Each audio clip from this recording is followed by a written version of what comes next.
우리가 살아가는 지금의 세상은요, 혼란 그 자체지요. 참으로 혼란스럽습니다. 어릴 적, 유치원 때, 초등 때, 이때는 별 그런 걸 못 느꼈는데, 이제 점점 크다 보니까, 그렇다는 것을 점점 깨닫게 되고, 느끼고, 경험하게 되어집니다. 우리가 예측 가능한 세상을 살고 있지 못하죠. 어떤 일이 일어나는지, 어떻게 될지를 우리가 모르는 불확실의 시대를 살아가고 있습니다.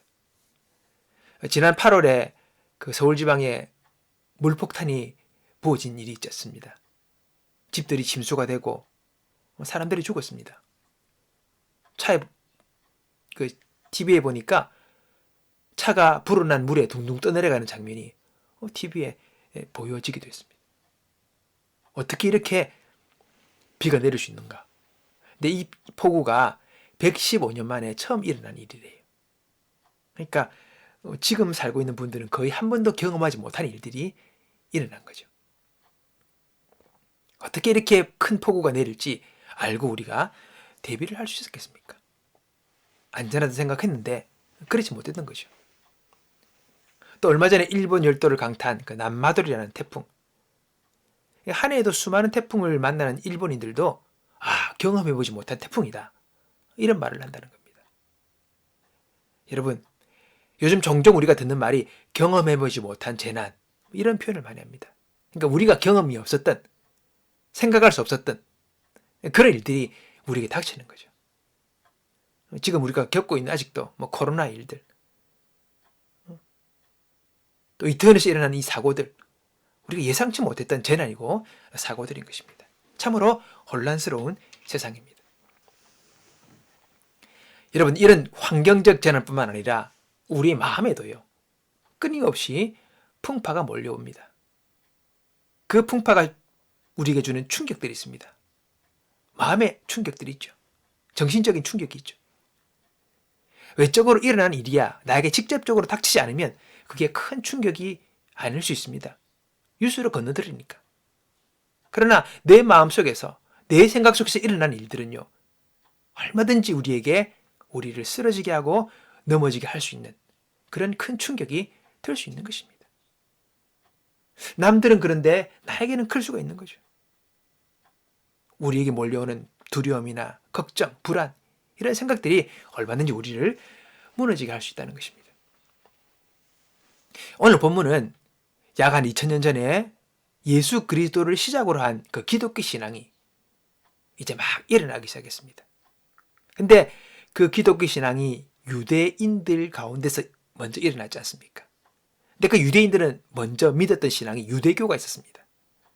근데 이들은 유대교 신앙을 버리고 이제 기독교 신앙에 귀했죠. 이런 것 때문에 박해를 받게 되었습니다. 배교자라는 말도 듣게 되고, 그래서 그들이 물질적으로, 육체적으로 해를 입는, 그리고 손해를 입는 그런 일들이 일어나게 된 것입니다.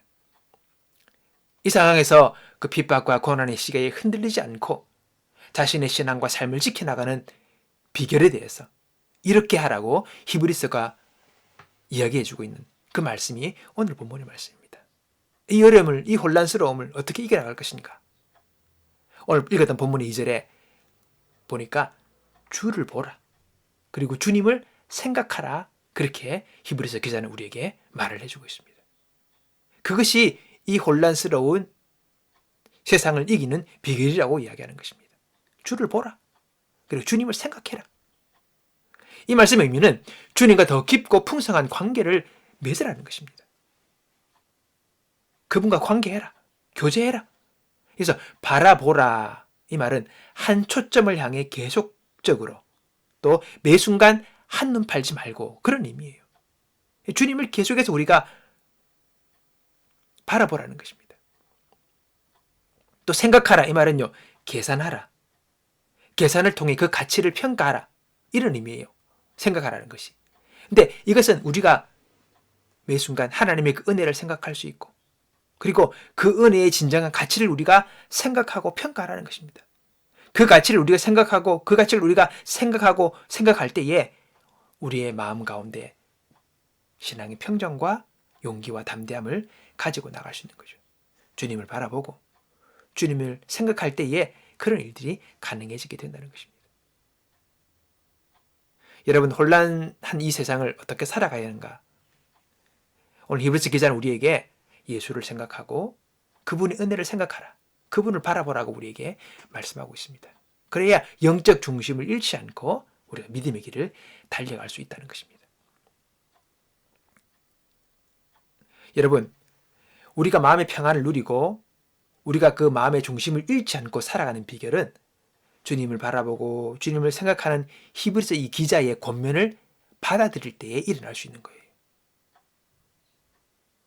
그 은혜를 생각하고 그리고 그 은혜를 생각함을 통하여 우리 가운데 실질적인 도우심을 우리가 누리는 비결은 우리가 실제적으로 주님을 생각하고 주님을 바라볼 때에 그 은혜가 실질적으로 내 삶 속에서 체험되어지고 누려질 수 있게 된다는 것입니다. 그게 실질적으로 능력으로 내 삶 속에 나타나게 된다는 것이죠.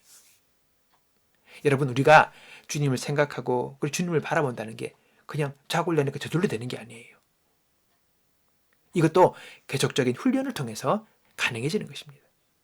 여러분, 세상사의 모든 일들이 저절로 쉽게 되는 것은 아무것도 없습니다. 노력이 필요하고 의지의 결단이 필요하고 힘씀이 필요합니다. 우리의 인생을 흐르는 물을 거슬러 올라가는 연어에 비유하기도 합니다.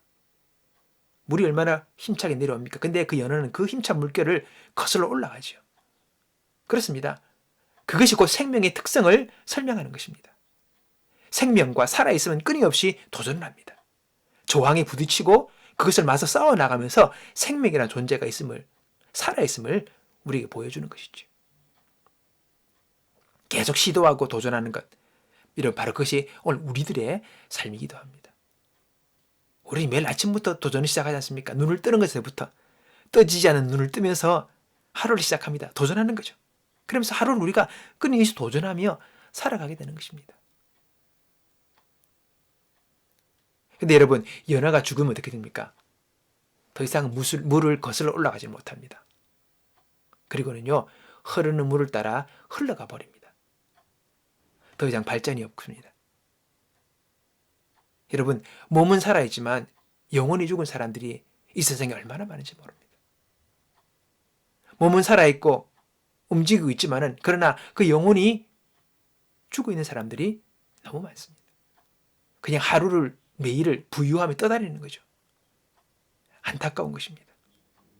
이들이 살아나야 하고 이들이 깨어나서 살아있음을 그리고 그들이 죽지 않았음을 삶을 통해서 경험하고 누리며 나갈 수 있어야 합니다.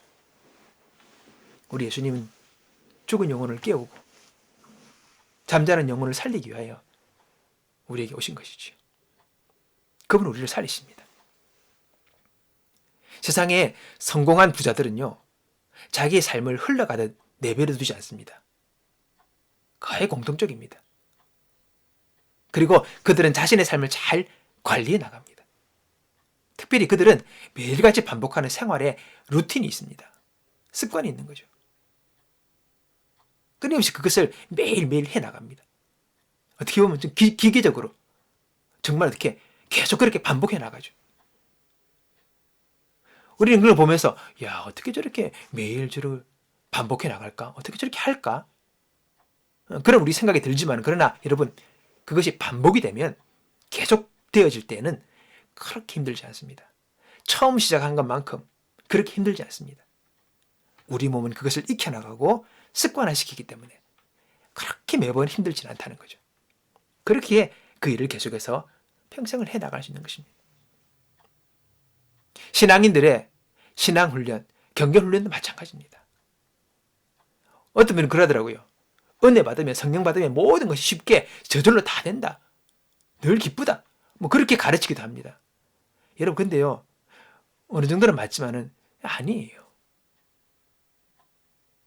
그렇게 아무런 힘도 들리지 않고 저절로 신앙생활하는 날이 얼마나 되겠습니까? 평생의 삶 속에서. 아니, 얼마 되지 않습니다. 어느 한 순간, 어느 한 때이지 그것이 매번 그렇지 않습니다. 그러면 그건 벌써 이미 천국이죠.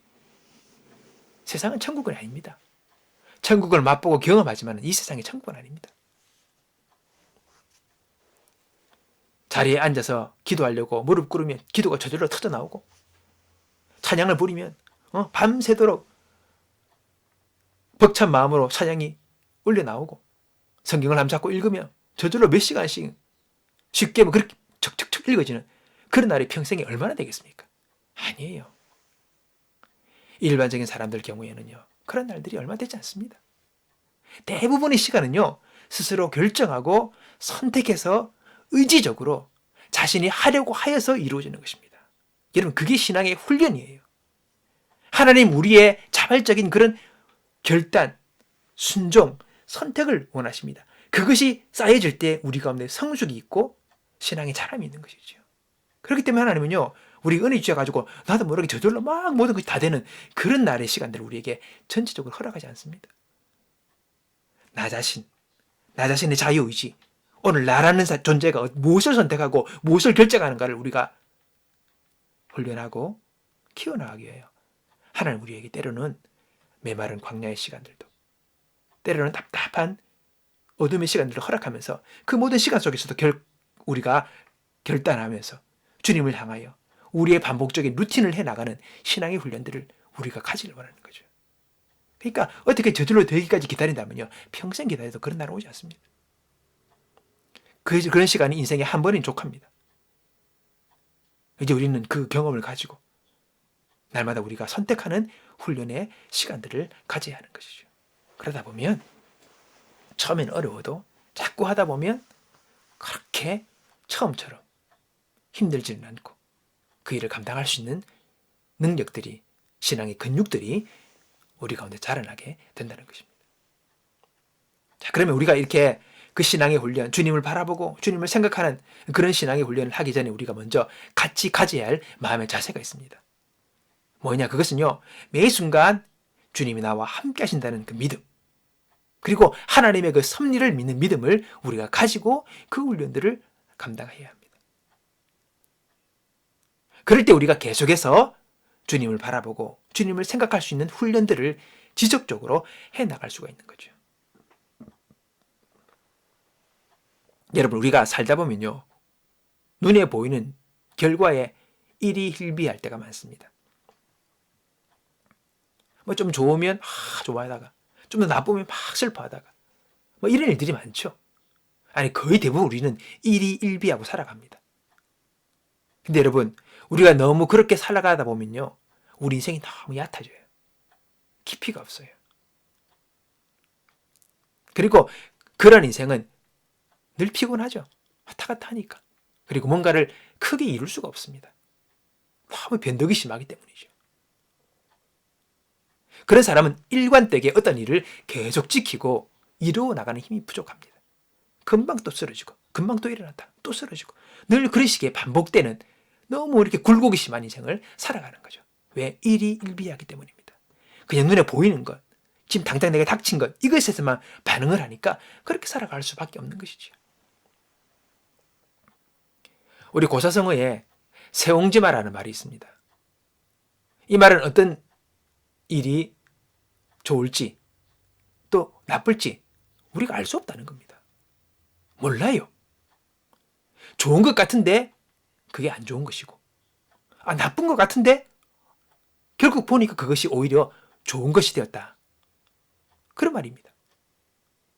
일반 세상의 사람들도 세상을 살아가면서 겪은 참 진수지요. 그래서 고사성어입니다. 이 세옹점의 의미는 세상의 좋고 나쁨을 미리 예측할 수 없다는 말입니다.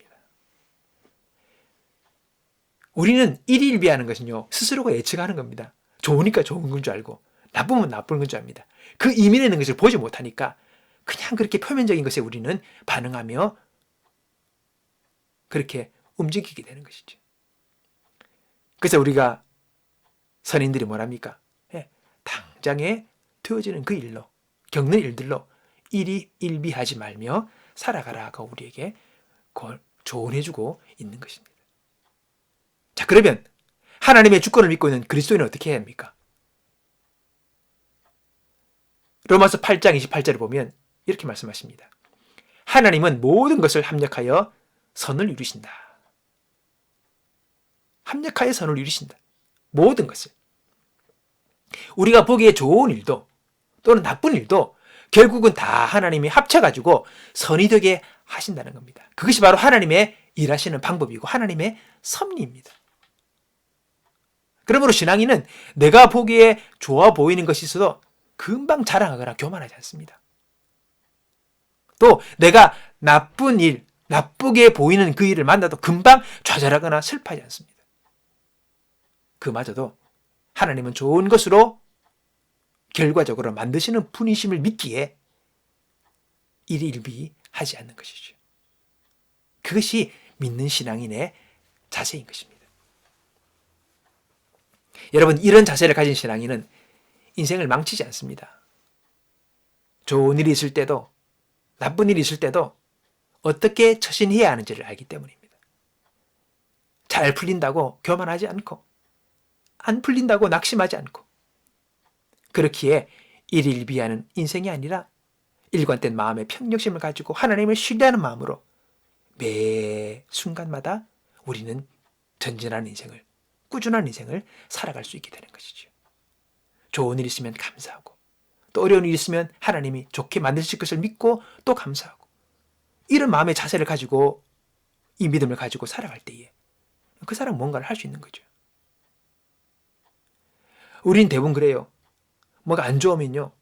더 안 좋은 일이 생길 것 같고 스스로가 낙심하면서 스스로가 안 좋게 될 그리고 실패할 잘못된 길을 막 선택해 나갑니다. 에이 모르겠다 뭐 이런 식으로. 그렇게 하면 안 되죠. 또 미리 겁먹고 아이고 이거 안 되겠다 끝장이네 하면서 스스로가 그냥 포기합니다. 그러니까 뭔가 할 수가 없는 거죠. 안 되는 겁니다. 그러나 하나님의 그 섭리와 일하시는 방법을 믿는 사람은 매 순간 속에서도 여러분 과하게 잘못된 선택이나 행동을 하지 않고 일관되게 앞을 향해서 계속 나갈 수 있는 힘들이 그 사람에게는 주어지게 되는 것이죠. 우리는 하나님이 나를 도우시고 하나님이 나를 전국적으로 내 인생을 아름답게 만드실 것이라는 믿음을 가지고 살아야 합니다. 그런 사람이 승리하죠, 당연하게. 그 태도를 갖고 있으니까.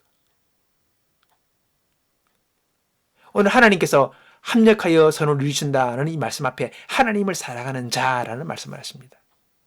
우리가 하나님을 사랑하면서 또 그분의 선하심을 믿고 산다면 하나님은 인생사 모든 일을 그렇게 우리에게 아름답게 선하게 귀결되게 하실 것이라는 겁니다. 여러분 그것이 혼란스러운 이 세상을 살아가는 우리들이 가져야 할 마음인 것이죠. 로버트 모건이라는 분은 합력하여 선을 이루신다 이 말씀을 이렇게 표현합니다. 하나님의 새끼손가락. 이 말씀이 하나님의 새끼손가락이래요. 뭡니까 여러분? 이 새끼손가락 뭐 합니까? 우리가 어릴 때 보면 약속할 때 새끼손가락 2개를 걸잖아요. 그러면서 약속 이렇게 하잖아요. 약속. 이 말씀이 우리를 향한 하나님의 약속이라는 겁니다. 네, 그렇게 할게. 합력하여 내가 선을 이룰게라고 우리가 말씀하십니다. 우리가 할 일은 뭡니까? 예, 주님, 고맙습니다. 아멘, 땡큐. 그 믿고 살아가는 거죠. 내 마음에 합력하여 선을 이루신다는 그 말씀의 약속이 내 마음속에 흐르해질 때마다 다시 우리는 주님을 바라보고 다시 우리 주님을 생각하고 그 약속에 말씀하신 주님을 생각하고 그 약속을 이루시기 위해 날 위하여 십자가에 죽으신 주님을 생각하면서 그 놀라운 희생으로 나를 사랑하시고 나를 구원하신 주님을 생각하면서 합력하여 선을 이루신다는 그 하나님의 약속을 내가 계속해서 붙들고 살아가는 것입니다. 그럴 때 우리는 곁길로 가다가도 다시 돌아오고 우리의 딱 중립, 중심을 잡고 계속해서 우리가 살아갈 수 있게 되는 것입니다. 맨날 곁으로 싹 흐를 때 다시 데려오고 또 옆으로 흐를 때 다시 데려오는 것. 바로 그게 신앙의 훈련이에요. 경건이에요. 경건상은이 그래서 필요한 겁니다. 이게 안 되면 그냥 흘러가는 거예요. 그걸 잡을 기회가 없잖아요. 계속 정신없이 세상을 살다 보면 그 시간을 잡지 못합니다. 그럼 자기가 지금 어느 때 보니까 저 멀리 떠나려가 있는 자신의 모습을 보게 되는 거죠. 그래서 주님 우리에게 네가 아침마다 주님을 바라보고 늘 기도하고 항상 감사하고 항상 기뻐하라고 말씀하신 이유가 바로 거기 있는 것입니다. 엉뚱 곳으로 흐르지 않도록 다시 잡아라. 그리고 제자리를 지켜라. 그래야지 네가 가야 될 길을 갈 거 아니야. 그래야지 네가 성공할 거 아니야. 그래야지 네가 열매를 맺을 거 아니야. 라고 주님 우리에게 말씀하시는 것입니다. 우리의 생명이 여러분 어디에 있는가? 여러분 우리가 하나님이 내 삶에 쭉 길을 지나 전국적으로 합력하여 선을 이루시는데 그러면 오늘 지금은 하나님 어떻게 하시는가 나를? 장래 일에 대한 믿음도 중요하지만 현재 나를 돌보신 하나님은 내가 어떤 믿음을 가져야 되는가? 바울은 이렇게 고백합니다. 너희는 죽었고 너희 생명이 그리스도와 함께 하나님 안에 감춰져 있다. 예, 여러분 우리는 옛사람은 죽었고 이미 예수 그리스도 안에서 하나님의 안에 우리는 감추어진 존재라고 우리의 생명이 하나님 안에 감추어진 존재라고 말을 하고 있습니다. 여러분 감추어졌다는 말은요 비밀하게 숨겨졌다는 말이에요. 마치 감추고 있다는 말은 손이 꽃봉오리를 부드럽게 감싸한 듯이 하나님의 손이 우리를 부드럽게 붙잡고 계시다라고 하는 의미라는 거죠. 그분이 오늘 우리를요 그분의 손으로 우리를 딱 감싸서 우리를 보호하고 감추고 있다는 거예요. 여러분 하나님의 손 안에 있는 것보다 더 안전한 장소가 어디 있겠습니까? 우리가 흔히 그런 표현을 하죠. 서유기에 보면 손오공이 나오지 않습니까? 손오공이 만날 자기 하고 싶은 대로 뛰어다닙니다. 근데 뭐라고 합니까? 아무리 네가 뛰어다녀봤자 부처님 손바닥 아니다. 그런 표현을 쓰죠. 네, 벗어날 수가 없는 거예요. 그 안에 있는 겁니다. 여러분 창조주 우리 하나님께서 오늘 저와 여러분을 그분의 손 안에서 다 품고 계십니다. 그분의 손 안에 있는 거예요. 그보다 안전한 곳은 없습니다. 오늘 내가 무엇을 하든 내가 어디에 있든 그분의 손 안에 있음을 기억해야 합니다. 너희는 죽었고 너희 생명이 그리스도와 함께 하나님 안에 감추어졌습니다. 골로새서 3장 3절. 그분의 손 안에 그분 안에 내가 감추어지고 보호되고 있다는 것을 여러분 기억하면서 두려움, 염려, 걱정, 근심 다 떨치고 용기 있게 오늘 내 삶을 살아갈 수 있어야 합니다. 그분이 지키십니다. 그분이 보호하십니다. 여러분 우리가 이런 믿음을 가지고 이런 마음의 자세를 가지고 나아갈 때에 혼란스럽고 어떻게 변할지 모르는 세상에서 중심을 잡고 살아갈 수 있다고 하십니다. 주님을 바라봅시다. 주님을 생각합시다. 그렇게 하기를 훈련할 때에 우리의 삶에 혼돈과 불안과 두려움을 이기고 마음의 평정심을 가지고 나에게 주어진 삶을 꾸준히 살아. 오늘 저와 여러분도 귀한 열매를 아름다운 삶의 가치를 만들어내는 그런 귀한 인생으로 우리를 인도하실 것입니다. 오늘 그 주님의 은혜가 주님의 그 돌보심이 우리 가운데 실질적으로 역사함을 경험하고 하나님의 그 도우심과 그 은혜를 감사하며 찬양할 수 있는 저와 여러분의 삶이 되기를 주님의 이름으로 축복합니다. 기도하겠습니다. 하나님 아버지 감사합니다. 혼란하고 혼돈스럽고 어떻게 될지 모르는 불확실한 시대를 살아가면서 우리 안에 두려움과 걱정과 근심이 참으로 있음을 고백합니다. 아버지 이 시간 속에 우리가 주님을 바라보고 주님을 생각할 수 있는 신앙의 훈련들을 꾸준히 해나갈 수 있도록 도와주옵소서. 그 일을 하기에 앞서 하나님께서는 우리의 삶 가운데 모든 것을 합력하여 선을 이루시는 분인 것을 기억하며 오늘의 모든 일들 가운데 일희일비하지 않게 하시고 그리고 나의 생명이 하나님의 손 안에 있음을 기억하면서 무엇보다도 안전한 그 손 안에 내가 있음을 기억하며 모든 두려움과 불안을 다 잠재우고 용감하게 오늘도 내게 주어진 일들을 감사함과 하나님이여 소망 가운데 잘 감당해 나가는 우리 모두가 되게 하여 주시옵소서. 감사드리며 예수님의 이름으로 기도하옵나이다. 아멘.